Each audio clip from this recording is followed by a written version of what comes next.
the people that moved into Crystal, and they felt that they were getting a step ahead of the game. If you understand the history of Crystal and in the small town feel, hey, this is a place that it existed before, it can exist now. Crystal is a great place, and it still is one of the best kept secrets, I think.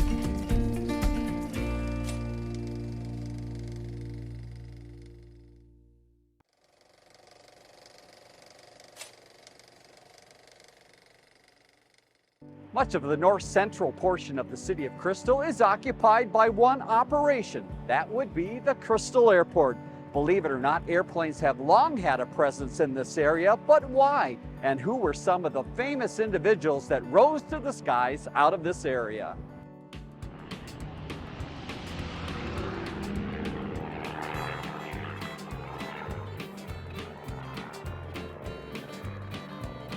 It started as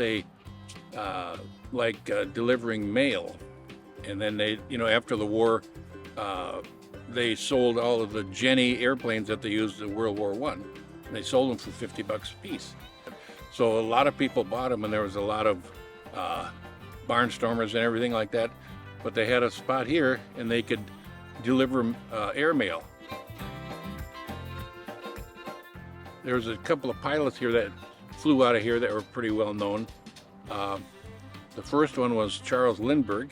He wanted to get a plane, and he said, well, before you get a plane, I want you to get your license so that we know that you're valid, and all that stuff. So he says, I got a guy that I can introduce you to that he said he'd teach you.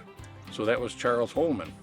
So Charles Holman was teaching Charles Lindbergh how to fly with this so he could take his test and pass. And they got to be pretty good buddies, and they were delivering mail all the time. And so pretty soon after he got his license, and then they were flying and stuff, and then they got together and formed Northwest Airlines.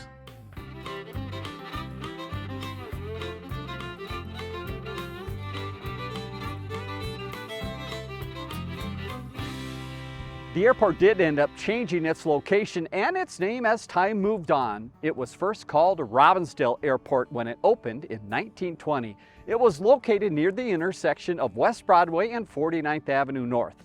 And one of the true hotspots near the airport was the Ellis Log Cabin Cafe. It featured dining and dancing starting in the 1920s. Many a night was spent there with fine food and lively music. It stood on the site where Steve-O's is located today. As for the Crystal Airport, it opened in 1946 as a private airport. Then 2 years later, the Metropolitan Airports Commission purchased it, and it still runs today. Another location of fun and excitement in Crystal came, albeit briefly, in the 1950s with the advent of the Bearcat Speedway, where racing cars was the thing to do.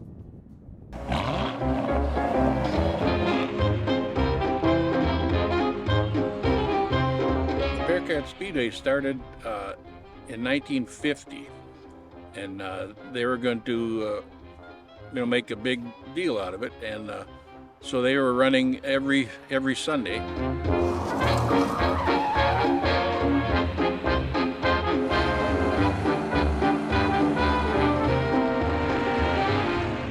Naturally, there was a lot of dirt, and so the people were complaining when they were racing. There was a lot of dirt going around. It's right next door to us here, just about 100 feet or so, and they used it right in the corner there. It used to be after the Speedway was there, it was the Babe Ruth ball field.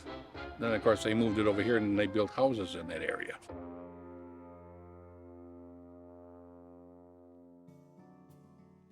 The transition to what would become a community with large pockets of many homes and close-knit neighborhoods was about to begin. Those homes not only overtook the location of the Speedway and the original airport, but they also were built on stretches of land, such as this along Douglas Drive, that were home to many farmers.